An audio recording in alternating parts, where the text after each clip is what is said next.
Good morning. Welcome to Turbo Cider version 2.0 part 2. Today is brew day. The ingredients are 4 to 5 litres of apple juice, a couple of tea bags, 2.5 grams of yeast.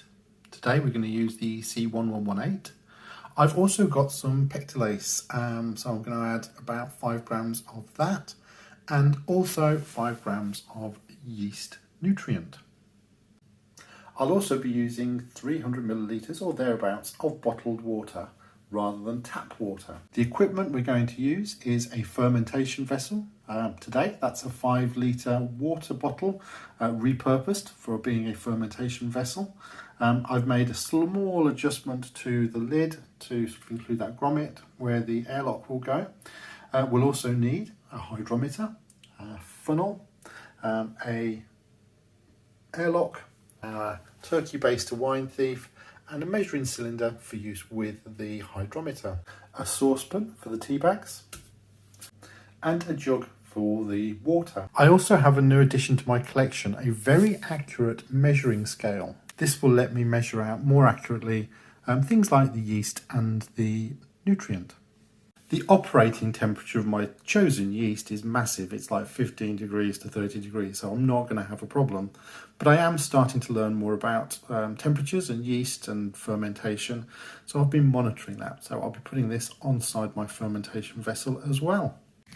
Step 1 is to boil up 300 millilitres of bottled water and steep the tea bags for around 10 minutes. Step 2 is to add the first 3 litres of apple juice to the fermenter. Now the fermenter and all the equipment have already been sanitised ahead of me doing this.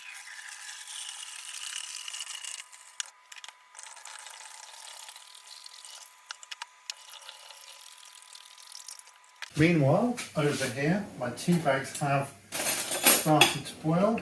I can turn that off. Just going to let that steep now for 10-15 minutes. Now the saucepan I haven't sanitised, and the reason is of course because I've boiled it up. Okay, so the 3 litres of apple juice are sorted.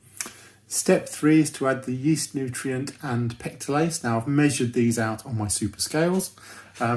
This is a sanitised dry funnel, so that's why that has changed.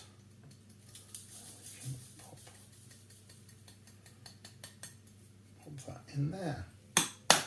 Our tea has been steeping nicely for 10 minutes. So step 4 is to add our black tea.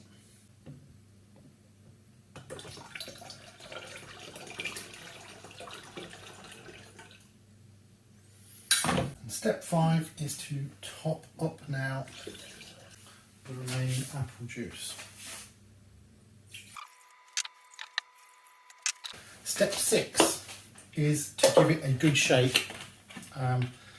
This serves to add oxygen, which helps the yeast get started.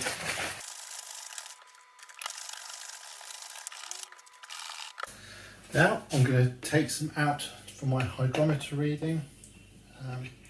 Now for many yeasts there is an operating temperature that you need to check is suitable for, or most suitable, to encourage that yeast to grow. Now, given I'm using Flavouring s08e02 and the operating temperature of that is ridiculously wide, I'm not going to bother with that step. Time for the hydrometer.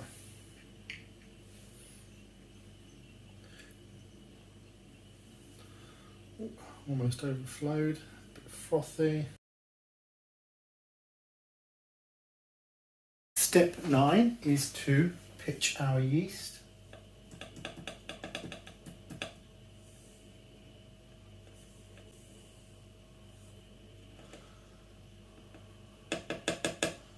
Now that's sitting on the top. I'm not going to shake it vigorously like I did before. I'm just going to give that a gentle swirl.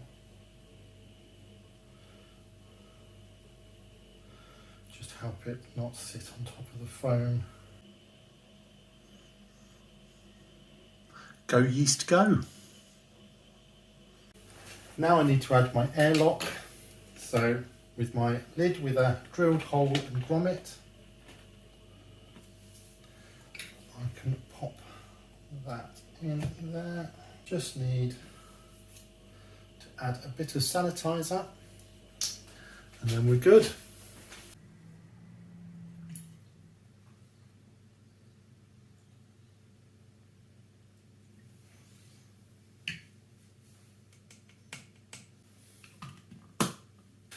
My final task is to just put my Wizzy stick-on temperature on the side.